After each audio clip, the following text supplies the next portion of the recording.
Good morning dear friends and my dear parents. Parenting series का ये third video है जिसका टॉपिक है let them learn the sense of reality. इस topic को हम एक रियल लाइफ स्टोरी से समझते हैं। दो फ्रेंड्स थे, गिरीश और जोशील। जोशील के पिता जो कई जनरेशन से अमीर थे और गिरीश के पिता जिन्होंने अपना अंपायर खुद अपनी मेहनत से कमाया था। गिरीश के पिता का मानना था कि मुझे बिजनेस सेटअप करने में कई सारी परेशानियां आई है, इसलिए मैं अपने बच्चे को बिल्कुल परेशानियां भुगतने नहीं दूंगा। इसलिए गिरीश को अपने पापा से कुछ भी मांगने की ज़रूरत नहीं पड़ती थी। वो बिना मांगे अपने बच्चे को सब कुछ दे दिया करते थे, जैसे महंगी बाइक, लेटेस्ट आईफोन, मैकबुक, महंगी कॉलेज में दाखला। राइट। दूसरी ओर जोशील के पिता का मानना था कि वो भले ही कई जनरेशन से अमीर थे, लेकिन उनका मानना गिरीश के पिता से एकदम डिफरेंट था। उनका ये मानना था कि जब तक बच्चे रियल लाइफ में क्या क्या तकलीफ आती है, पैसा कमाने में कितनी मुश्किलें पड़ती है, वो सब वो खुद एक्सपीरियंस नहीं करेंगे, तब तक उन्हें पैसे की कीमत और अपने जिम्मेदारियों का एहसास नहीं होगा। इसलिए उन्होंने क्या किया, ध्यान से सुनना। उन्होंने क्या किया, उन्होंने उसका अच्छे से अच्छी कॉलेज में दाखला तो करवा दिया, लेकिन उसको बोला कि आपको अपने रहने और खाने का खर्च खुद मैनेज करना पड़ेगा। तो उसने क्या किया, उसने पढ़ाई के साथ एक्स्ट्रा नौकरी भी कर ली, जिससे वो अपना पढ़ाई का खर्च के साथ खाने का और रहने का खर्च भी मैनेज कर सके। और एक साल पूरा हुआ, वो अच्छे नंबर से पास हो गया, तो उसके पिता ने उसको कार गिफ्ट कर दी। तो उसके पिता ने तब क्या बोला, उसके पिता ने बोला कि मैंने कार तो गिफ्ट कर दी है, लेकिन आपको पेट्रोल और सर्विस वगैरह का खर्चा खुद मैनेज करना पड़ेगा। दूसरी ओर जब एमबीए ख़त्म हुआ, तब गिरीश के पापा ने उसको अपनी ही कंपनी में उसको सबसे हायर लेवल की पोजीशन दे दी। जब जोशील ने सुना, तो जोशील ने भी अपने पापा को कहा कि अपनी भी इतनी बड़ी कंपनी है, मुझे भी यहाँ जॉब करने के लिए दे दो। तब उसके पापा ने क्या किया, इतनी बड़ी कंपनी संभालने के लिए अभी तुम काबिल नहीं हो, बाहर जाओ, एक्सपीरियंस इकट्ठा करो, फिर मेरे पास आना।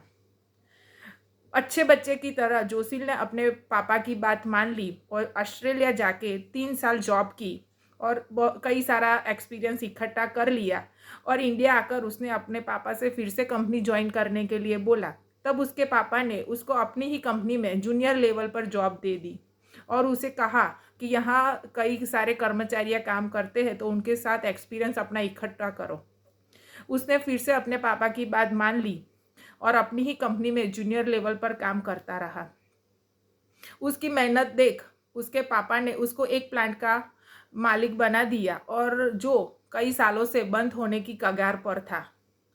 तो जोशील ने यह भी अपॉर्चुनिटी ले ली और उस प्लांट में इतनी मेहनत की कि जो प्लांट बंद होने की कगार पर था, वो थोड़े ही दिन में प्रॉफिटेबल प्लांट बन गया।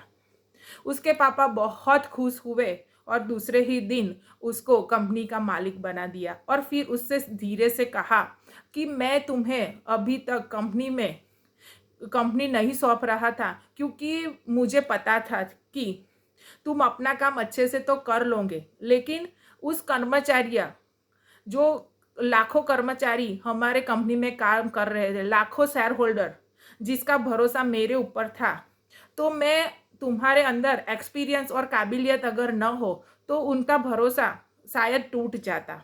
लेकिन अब मैं पूरी तरह से फ्री हो और मुझे आप पर भरोसा है कि जब तक कंपनी में कुछ भी परेशानियां आएगी, तो आप पहले अपना नहीं, उन लाखों कर्मचारियों का सोचोगे और अपनी जवाबदारी अच्छी तरह से समझोगे।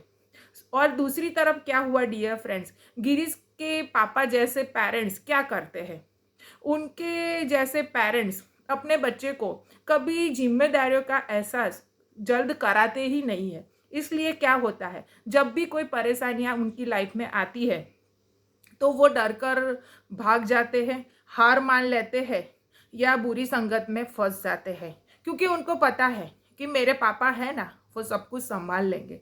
लेकिन डियर फ्रेंड्स, हमें अपनी जिम्मेदारियां समझनी है एज अ पेरेंट।